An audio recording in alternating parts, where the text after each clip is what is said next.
I want to talk more openly about what caregiving actually feels like from the inside, the changes we don't expect, the emotions we may not admit, the decisions we never imagined having to make, the parts of ourselves we sometimes lose, and the wisdom we gradually discover along the way.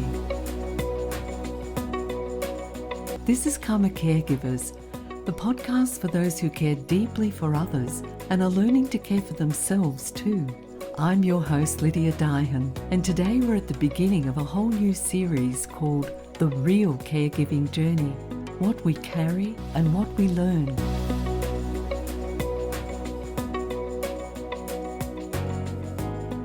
In the first series, we explored ways of caring for your body, calming your mind, understanding your emotions, and reconnecting with the deeper parts of yourself. Today, we begin with the moment life changes without asking. The moment helping becomes caregiving. The moment someone else's well-being begins to depend on you. Sometimes that moment arrives suddenly. Sometimes it develops so gradually that you don't recognize it until you're already deeply involved. But however it happens, there's often a point when you realize life isn't going back to the way it was. So when does helping become caregiving? Most people don't wake up one morning and decide, today I'll become a caregiver. It may begin with something small, like driving a parent to an appointment, or preparing an occasional meal, or picking up medication, or making a telephone call on their behalf. Perhaps helping them understand a letter or checking in more frequently. You may still think of yourself as a daughter, son, partner, friend, or neighbour who's simply helping someone you love. You don't necessarily use the word caregiver. You may say, I'm only helping mum out. I'm just keeping an eye on dad. My partner needs a little extra support at the moment. But the small tasks begin to multiply. One appointment becomes several. One phone call becomes responsibility for managing all the calls. You begin remembering the medication, monitoring symptoms, organising transport, responding to emergencies, and keeping other family members informed. You may begin making decisions the other person once made independently. Without any formal announcement, the relationship changes. You're still the daughter, son, partner, relative, or friend, but now another role has appeared. You've become responsible for protecting someone's safety, health, or daily well-being. And the difficult part is that life around you often continues as though nothing has changed. Work continues. Bills still need to be paid. Meals still need to be prepared. Other people still need you. Your own body and emotions still have needs. But suddenly there's another layer of responsibility woven through everything. And what about when caregiving begins suddenly? For some people, caregiving doesn't arrive gradually. It begins with a phone call, or an accident, or a fall, a diagnosis, a hospital admission, a stroke, a sudden deterioration, a moment that divides life into before and after. You may receive news that immediately changes your priorities. Plans are cancelled. Work is interrupted. You gather documents, make calls, speak with doctors, and try to understand information you never expected to need. You may be asked questions for which you don't have answers. What medications are they taking? What support do they have at home? Are they safe to return there? Who has authority to make decisions? What happens next? And sometimes while you're still trying to absorb what's happened, other people begin looking to you for direction. I remember well receiving the hospital call about my mum. At that point, life didn't gently ask whether I was ready to become more involved. The situation was already there, and it required a response, and quickly. There was no carefully prepared plan, no gradual training period. There was simply the reality that my mum needed care and that decisions had to be made. I then had 3 weeks to find a solution. 3 weeks to understand what was needed, to explore the available options, deal with practical requirements, and carry the emotional reality of what was happening. I wasn't only trying to find a solution, I was facing the fact that our relationship and both our lives were changing. When something like this happens, we often move into action because action is necessary. We make lists, we contact services, we search for information, we complete forms, we speak to medical professionals. We keep going because there doesn't seem to be another choice. But underneath all that activity, there may be shock, perhaps fear, grief, confusion, and the quiet question, how did we get here? In a crisis, the body and mind often focus on what needs to be done immediately. You may appear calm and capable, and you may organize everything efficiently. Other people may even tell you how strong you are, but strength during a crisis doesn't mean you're unaffected by it. Sometimes the emotional response comes later. It may arrive when you return home and the house is quiet, when you sit in the car after an appointment, when someone asks how you are and you don't know how to answer, when you realize that the emergency may have passed, but the responsibility hasn't. Your mind may understand that life has changed before your heart has caught up. You may continue expecting the situation to return to normal. You tell yourself, this is only temporary. Once we get through this week, things will settle. Once the next appointment's over, I'll get back to my own life. Sometimes things do settle, but often a new reality begins to form. The appointments continue. The person requires more ongoing support. You become the one who knows the history, remembers the details, and is contacted when something goes wrong. You may slowly realize that this is no longer a temporary interruption. It's now part of your life. The realization can carry its own grief. Many people don't identify themselves as caregivers. They may believe the word only applies to someone providing full-time personal or medical care. They may think, I'm not doing enough to call myself a caregiver. They still can do many things for themselves. I don't live with them. I'm only their daughter or their son. I'm only helping because that's what family does.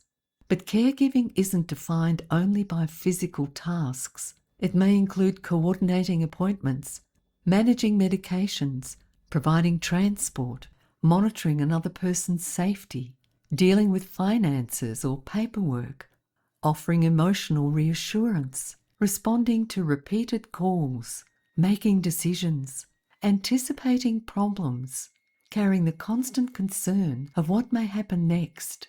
You may be a caregiver even when you're not physically present every hour of the day. You may be carrying responsibility in your mind from the moment you wake until you go to sleep. Sometimes even sleep is interrupted by worry. Recognizing yourself as a caregiver is not about claiming a title. It's about acknowledging the reality of what you're carrying. That recognition matters, because people who think they're just helping may not believe they're entitled to support. They may not seek caregiver services or tell a doctor how much pressure they're under. They may not ask family members to share the load. Instead, they continue coping alone because they believe their role doesn't count. But it does count. The emotional, physical, and practical responsibility is real, whether or not anyone has formally named it. And what about choices? One of the most difficult parts of caregiving can be the feeling that you didn't choose it. You may love the person deeply and willingly want to help them, and yet you may still feel that the circumstances have taken choices away from you. These two truths can exist together. You can love someone and wish the situation were different. You can choose to care while grieving that you were placed in a position of having to choose. You may have had plans for your career, your relationships, your retirement, travel, family life, or simply how you expected your days to unfold. Caregiving can interrupt those plans. You may hesitate before making arrangements because you don't know whether you'll be needed. You might cancel at short notice or stop accepting invitations. You may feel that your time no longer belongs entirely to you. Even when no immediate task is required, you may remain psychologically on call. There can be guilt in acknowledging this loss of freedom. You may think, how can I complain when the person I care for is the one who's ill or debilitated? Their suffering may be different or greater, but that doesn't make your losses unreal. Caregiving affects more than one life. Acknowledging what's changed for you doesn't take anything away from the person receiving care. It simply allows your experience to be included in the story. And then there's the loss of predictability. Caregiving often introduces uncertainty into everyday life. A carefully organised day can change with one phone call. A medical appointment may bring unexpected information. A good week may be followed by sudden deterioration.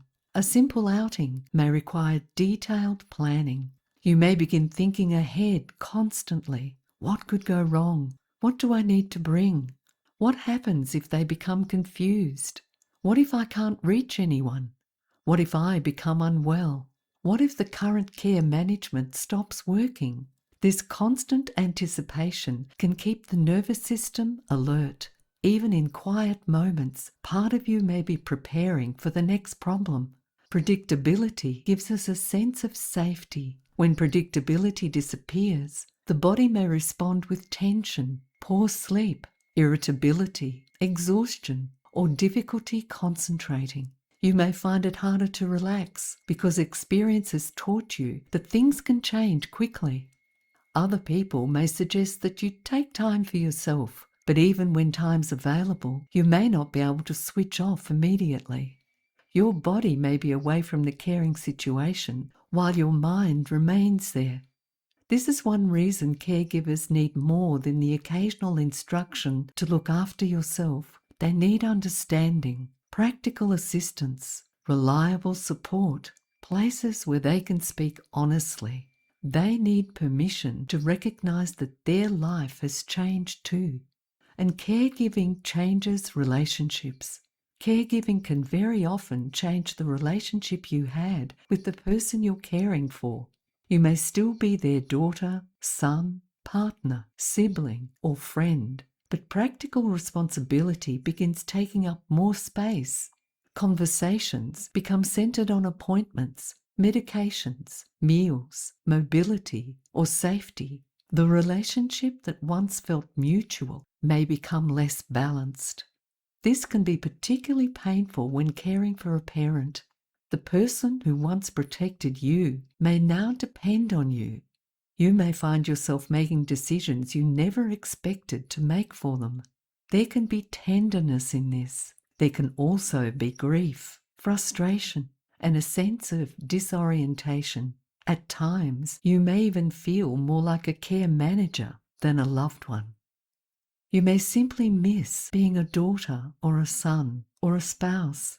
You may miss having an ordinary conversation that's not connected to a problem that needs solving. Those feelings don't make you ungrateful. They reflect the change taking place within a relationship that matters deeply to you. I can remember the moment when my mum realised that she was forgetting my own daughter's names. It was a difficult moment, and I needed to prompt her, pretending to smile on the outside as if nothing was happening, and yet saddened on the inside by the grief that those important to her, the ones she cherished so much, were being slowly forgotten. She looked into my eyes, and there was a moment of recognition. She looked away, and I got the sense that she understood. From that time on, she started to depend on me to make decisions, to take her to appointments, to remind her of important family dates and events.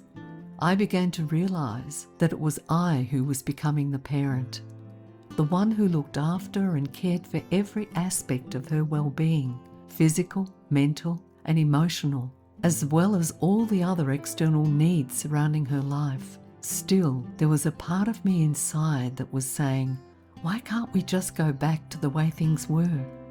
What about all the fun conversations we used to have? How am I supposed to relate? As a daughter? As a caregiver? I realised my relationship with my mum had changed. I was taking responsibility for all aspects of her life that she'd previously managed. I realised that I'd become the caregiver rather than simply her daughter. In moments like these, the emotional reality of caregiving becomes clearer. And it's not only about what we do, it's also about what's changing between us and the person we love. There may be no time to prepare. We prepare for many of life's significant transitions, but many people enter caregiving with little preparation. There's no handbook designed for your particular person, family, or circumstances. You learn as situations arise. You learn the language of medical systems and how to ask questions. You learn which services exist and sometimes how difficult they are to access. You learn how much paperwork can sit behind one person's care. You learn how family dynamics respond under pressure. You learn about the person you're caring for, and you learn things about yourself. You may discover that you're more capable than you realised. You may also discover your limits, and both are important. Knowing that you can cope with difficult things doesn't mean you should be expected to cope with everything alone. I'd like to invite you into a short reflection now. Only do this if you're somewhere safe and don't need to concentrate on driving or another task.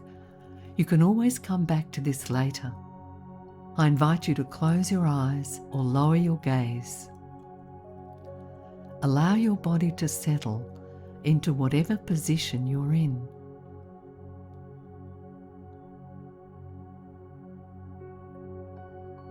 Notice where your body is being supported.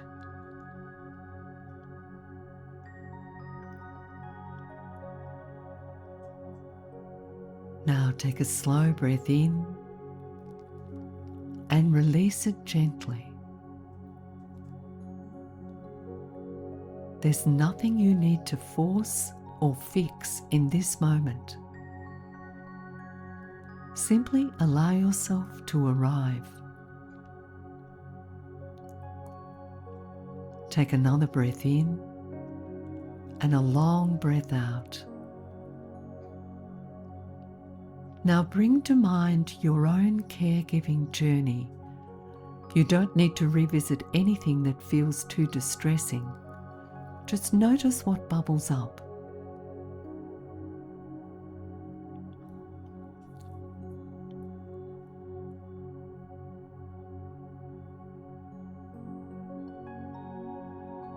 And now ask yourself, when did helping begin to feel like caregiving? Was there one clear moment? A phone call? A diagnosis? An accident? A conversation? A hospital admission? When did helping begin to feel like caregiving?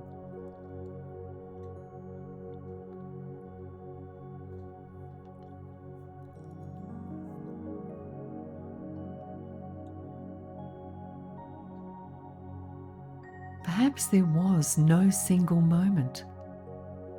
Perhaps you looked back one day and realized how much responsibility you were carrying. Take a quiet moment to notice what you remember.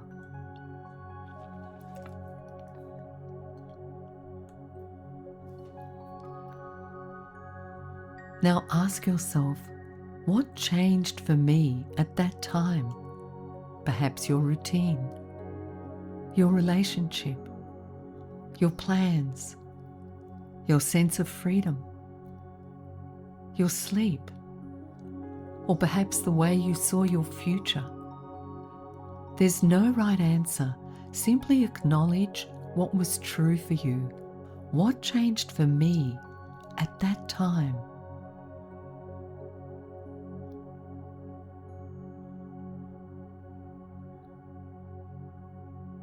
Now ask yourself, What did I need then that I may not have received? Was it information? Practical help? Reassurance? Someone to listen? Time to process what was happening? Permission to say, I don't know what to do. Notice whatever arises.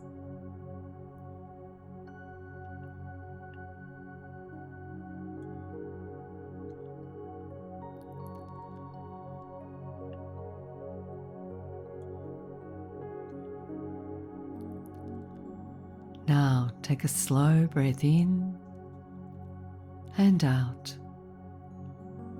I invite you to place one hand over your heart or somewhere else on your body that feels comforting, and silently or quietly offer yourself these words, repeating, I acknowledge the moment my life changed.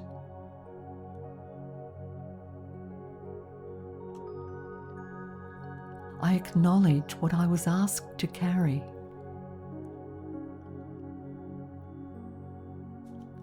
I did the best I could with what I knew at the time.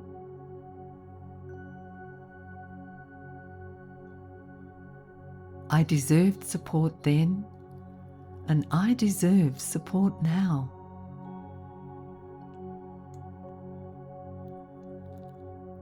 Take another slow breath in and out, releasing your hands. When you're ready, gently bring your attention back to the room or the space around you. Notice your feet, your hands, and the support beneath you. And when you're ready, open your eyes. You're allowed to acknowledge your own story here. Caregivers often become so focused on the person receiving care that they stop recognizing their own experience. But your story matters too. The moment life changed for the person you care for may also have been the moment your life changed. You may not have been the person receiving the diagnosis, but you received its consequences. You may not have been admitted to hospital, but you walked out carrying responsibility, uncertainty, and decisions. You may not be the person whose abilities changed, but your role, routine, and relationship changed alongside them. Recognizing this doesn't place you at the center of someone else's illness. It simply acknowledges that caregiving is a shared human experience with effects that reach beyond one person. You're allowed to say and acknowledge, this affected me. I wasn't prepared. I felt trapped. I loved them, but I didn't know how I would manage. I needed help too. Honesty isn't disloyalty. It's the beginning of understanding what you've been carrying. And support doesn't have to wait for a crisis to occur. Many caregivers wait until they're at breaking point before seeking help. They tell themselves they can manage a little longer, or the situation isn't serious enough. They assume services are meant for someone in greater need, or they fear that asking for support means they're failing. But support isn't only for emergencies. Support may mean asking someone to take over one task, or speaking honestly with your doctor. It could mean contacting a caregiver organisation, or joining a conversation with others who understand. It could also mean accepting respite before you're completely exhausted. It may mean allowing yourself to receive care without first proving that you no longer cope. You don't have to wait until everything falls apart, and you don't need to justify every need to carry the entire future today. Sometimes the next step is simply to name what's happened. My life's changed. I've become a caregiver. This role matters, and I need support within it.